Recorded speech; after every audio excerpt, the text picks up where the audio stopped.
Hi, my name is Sophie, and I'm from Ohio. In my small town, I was known as the kid with the perfect mom. She raised me alone after my dad left us, and she was so stunning that she became a famous model. Everyone admired her beauty and strength. Mom loved looking and being perfect. She always dressed us up in matching, amazing outfits, and once I joined school, she threw parties for my classmates and their parents all the time. We were the most popular family in the first grade. But when the party was over, she was a very different person. She was obsessed with doing crazy skin routines and clicking pictures. If I wanted to hang out with her, she would make me join her dumb photos. One time, she actually dressed up as Mary and I was her little lamb. She posted that photo all over the internet. For weeks, whenever I spoke to people in school, they just said, "Bah! No way I was hanging out with Mom anymore." I had plenty of friends to spend time with, even after that embarrassing lamb photo. I was always off at sleepovers with my friends until one day, when I was in the second grade, Mom gave me some bombshell news. "I'm pregnant. I'm gonna have a baby." I screamed with excitement. "I'm gonna be a big sister?" "Yes." "Who's her dad?" "Not important." When baby June was born, I held her in my arms and refused to let go. Mom threw a massive party at home to celebrate her, and everyone fell in love with her adorable blue eyes and curly hair. But as June grew up, I realized something was wrong with her. If someone wasn't standing directly beside her, she would start crying like a banshee. She constantly bumped into furniture, and if I kicked a ball away from her, she'd take forever to find it, even though it was in plain sight.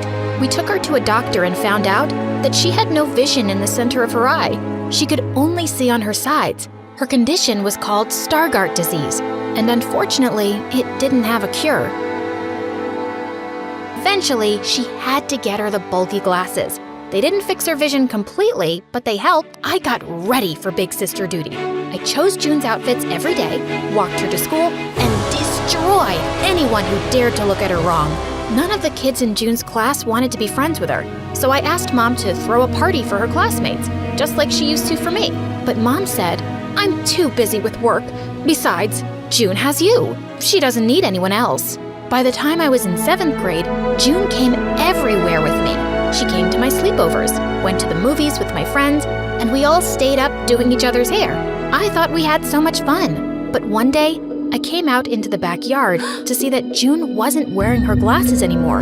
My friends were throwing them around like a ball. I took her glasses back from my friends and screamed at them like crazy.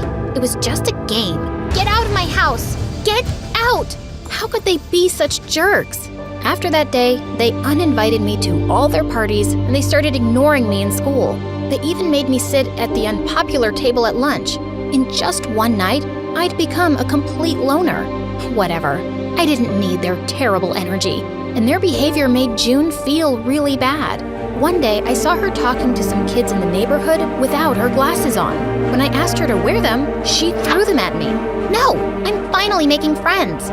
"June, you could get really hurt." "Go away, Soph."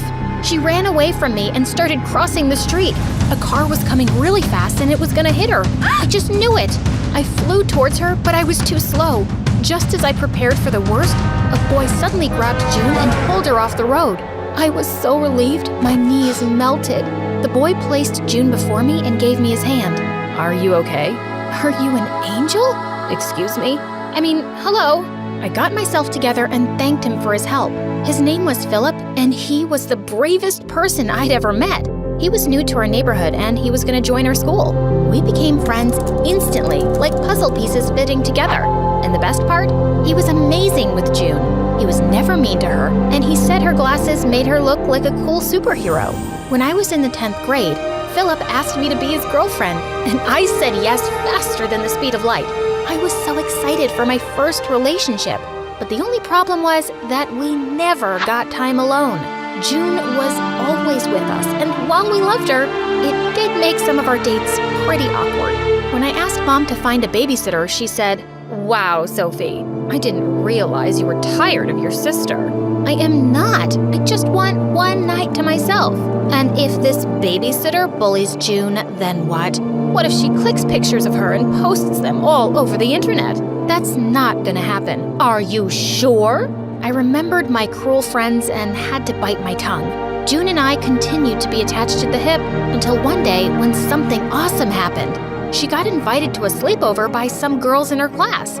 I really want to go by myself. Pretty please? Yes, this was perfect timing. There was a massive party at my friend's house that night, and the whole school was going to be there. I dropped June off at her friend's house and joined Philip at the party. I'd been there for only an hour when suddenly the music turned off. I looked up to see Mom standing on stage. Sophie, where are you? Mom? June just got into a huge fight at a friend's house. How could you put a party over your own sister? You're so selfish. My jaw hit the floor. The whole school was watching as Mom marched me back to her car where June was sitting in tears. Why would you get into a fight? She called me an insect and they broke my glasses. See? Did you hit her hard? I broke her nose. Good girl. She defended herself. She's okay, Mom. Nothing is okay. I had to go get her because you wouldn't pick up your phone. And now I have to spend thousands of dollars to buy another one of those ugly glasses. Her classmates hate her even more now. Is this what you wanted? Of course not. Do you like that you're popular while your sister keeps getting bullied? Stop it. None of that is true. I knew Mom was wrong, but everything she said made me feel so guilty. Why did I have to go to that stupid party? Mom grounded us both for the entire summer break, and Philip came over to meet me at home. You got grounded just for going to a party? Well, I left June alone. So? You're her sister, not her mom. You don't get it. I knew she had trouble making friends. I should have been there for her. You're literally with her every second while your mom's always busy. She's a single parent. She has to work. She can't find a babysitter. For some reason, she makes you do everything for her. She embarrassed you in front of the whole school, and then she grounded you? Sophie, she sounds terrible. I gasped and slapped him. You can't say that to me. She's the only parent I have. Tears filled my eyes and I stormed away from him. If he couldn't understand my family situation, I didn't want to be with him. I was too thick-headed to see how right he was, until one day when I was in the 11th grade and the school principal called me to his office. June was there too. What happened now? They told me that June was a genius. She had a 145 IQ. Wow! She can go to any school for gifted kids in the country with a full scholarship. And June has chosen the school in New York City. What? Why New York? Isn't there a school in our state? Yes, but I choose New York. I pulled June aside after the meeting. You want to go away? Why? Why should I stay here? So you and Mom can keep being embarrassed of me? What? I love you, Sophie, but I'm tired of being the blind idiot you're forced to take care of.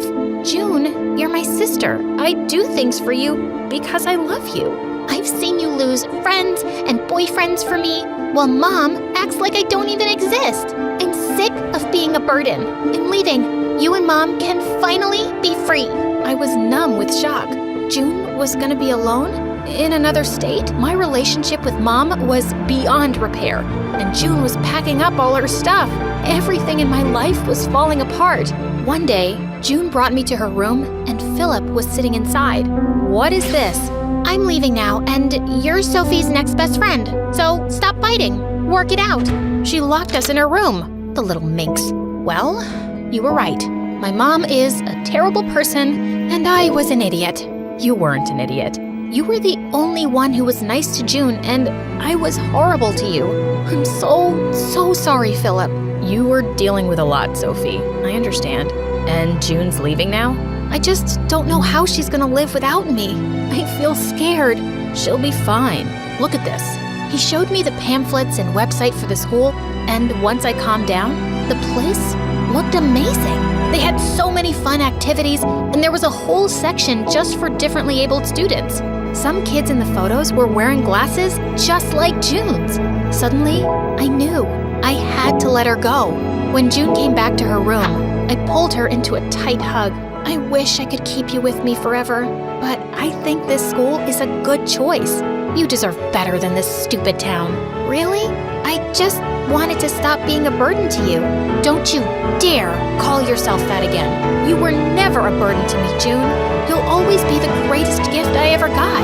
Oh, Sophie, I love you. I love you more. I love you most.